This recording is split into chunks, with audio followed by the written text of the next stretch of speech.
Olá, meus caros.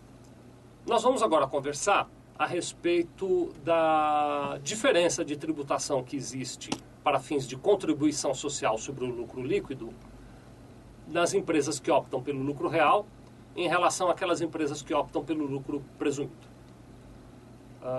Você deve saber na sua empresa aí que não é optante do Simples, se você não opta pelo Simples, você tem que escolher um desses dois formatos, o lucro real ou o lucro presumido. E as regras para pagamento dos impostos são diferentes. Inclusive, elas não são diferentes só para fins de contribuição social. O PIS é apurado de maneira diferente, a COFINS é apurada de maneira diferente, o imposto de renda da pessoa jurídica é apurado de maneira diferente. Nós temos aqui na nossa videoteca outros vídeos que te ensinam as diferenças para esses outros impostos. Neste de agora, nós vamos falar só sobre contribuição social incidente sobre o lucro líquido. Bom, antes de entrar no tema propriamente dito, eu quero te dizer que essa comparação que nós vamos fazer agora entre o lucro real e o lucro presumido é uma comparação até certo ponto ingrata. Deixa eu me explicar. Do ponto de vista matemático, ou seja, do ponto de vista de cálculos, é extremamente fácil saber se o lucro real ou o lucro presumido é melhor para a sua empresa. Você vai assistir o vídeo aqui, quando terminar, você vai até dar risada de tão simples que é fazer essa comparação.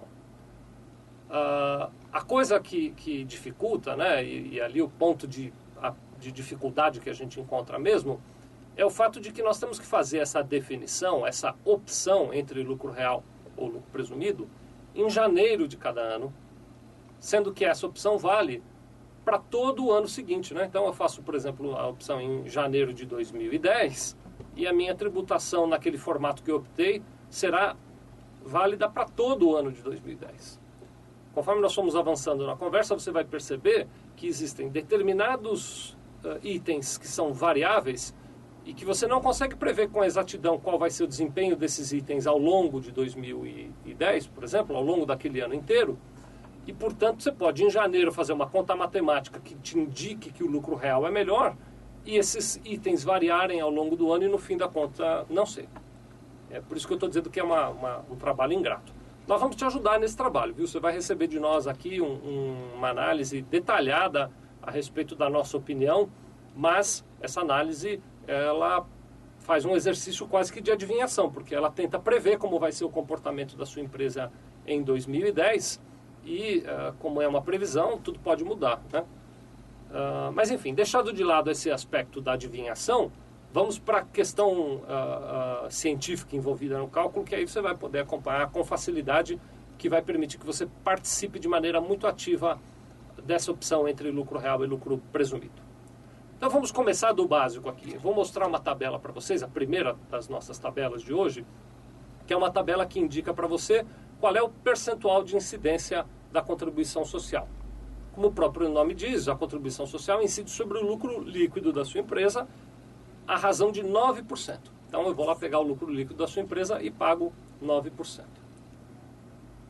Diferentemente do que talvez alguns possam imaginar, não existe um percentual diferente entre lucro real e lucro presumido. Não é verdade. O lucro real e o lucro presumido, ambos pagam 9% sobre o lucro líquido. O que é diferente, e você hoje vai aprender, é a forma como você apura o lucro líquido para um caso e para outro. Vamos mudar de tabela para a gente dar um passo adiante aqui. Na próxima tabela eu vou mostrar para vocês, numa maneira extremamente resumida, eu tenho até um pouco de constrangimento de resumir tanto a forma de apuração.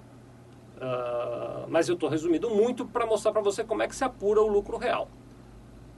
O lucro real, em linhas gerais, é apurado assim: total de receitas da sua empresa, menos o total de despesas dedutíveis, e aí eu encontro o lucro real da sua empresa. Eu quero realçar aqui esse termo que foi usado de despesas dedutíveis. Você tem que ter em mente que quando você olha o fluxo de caixa da sua empresa, e muitas vezes o administrador ele acaba gerindo a empresa mais com olho no fluxo de caixa do que com olho nas demonstrações contábeis, o que é até um perigo, viu? Mas isso é tema para outro vídeo. Mas quando você olha o fluxo de caixa da sua empresa, não faz diferença se a despesa é dedutível ou não é. Se você pagou, você tira ela da tua conta bancária, né? Agora, quando a gente fala sobre tributação ou quando a gente fala sobre análise contábil, é diferente. Independente de ter pago ou não ter pago, não é isso que a gente analisa. A gente analisa se a despesa é ou não é dedutível. Então, você terá despesas na sua empresa que talvez não possam ser deduzidas. Deixa eu dar aqui um exemplo qualquer. Multas de trânsito, por exemplo, não são dedutíveis para fins de apuração do imposto de renda. Embora você as pague, eu não posso tirar da base de cálculo do imposto de renda se você é optante do lucro real.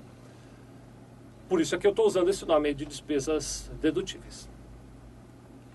Vou mudar agora de tabela novamente para a gente poder dar um passo adiante na nossa análise, dessa vez para mostrar um exemplo de apuração já no lucro real. Vamos usar alguns dados aqui. Primeiro, vamos supor que a receita de vendas de produtos da sua empresa em determinado mês tenha sido de R$100 mil. Vamos supor também que nesse mesmo mês a receita de prestação de serviços da sua empresa tenha sido de R$50 mil. Portanto, o total de receitas da sua empresa naquele mês foi de R$150 mil. Vamos imaginar que naquele mesmo mês, o total de despesas e custos que a sua empresa teve correspondeu a R$127 mil. Eu já estou pronto para apurar meu lucro contábil. Então, do ponto de vista contábil, eu tive 150 mil de receitas, menos 127 mil de custos e despesas, portanto, um lucro contábil de R$23 mil. Resta agora fazer um ajuste, que é chamado de lucro real, que é onde eu adiciono à base de cálculo do imposto de renda aquelas despesas não dedutíveis. Vamos supor que o total de multas, vou ficar naquele meu exemplo das multas de trânsito, vamos supor que o total de multas de trânsito da sua empresa no ano correspondeu a R$5 mil. Ou você tem muitos carros ou você dirige muito mal. Mais R$123 mil, mais esses R$5 mil de multas de trânsito que são indedutíveis, vão me dar um lucro real de R$28 mil. E é sobre esse lucro real que eu vou pagar minha contribuição social, se eu sou optante do lucro real. Vamos dar mais um passinho. Quando eu vou calcular a contribuição social sobre o lucro líquido devida no lucro real, eu pego o lucro que eu apurei, de R$28 mil, aplico sobre ele o percentual da contribuição social, 9%, e encontro a contribuição social a pagar, R$ 2.520. Simples assim. Diferentemente do que acontece no caso do imposto de renda, que você talvez tenha visto no outro vídeo, para fins de contribuição social sobre o lucro líquido não há adicional. Qualquer que seja o valor do seu lucro, sempre será 9% o valor da contribuição social a pagar. Muito bem, podemos ir para frente agora. O cálculo no lucro real acabou. Nós agora vamos simular um cálculo no lucro presumido.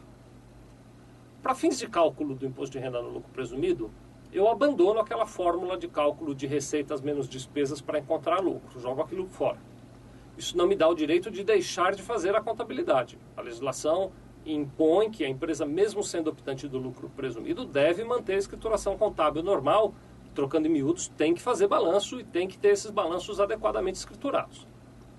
Isso quer dizer o seguinte, que se você é optando do lucro real ou do lucro presumido, a sua contabilidade não fica nem mais simples, nem mais complicada. Porque a sua contabilidade, ela precisa ser feita igualmente num caso e no outro. O que pode ficar diferente é o imposto a pagar. No lucro presumido, a fórmula de cálculo é a seguinte, eu pego o total de receitas de cada categoria de atividade da sua empresa e aplico um determinado percentual sobre essa receita que vai me presumir o lucro que você teve. Por exemplo, no caso das receitas de vendas de produtos, a presunção é de 12%. Presume-se que você teve 12% de lucro. E no caso das receitas de prestação de serviços, presume-se que você teve um lucro de 32%. Já dá para nós fazermos uma pequena pausa aqui para fazer alguns comentários.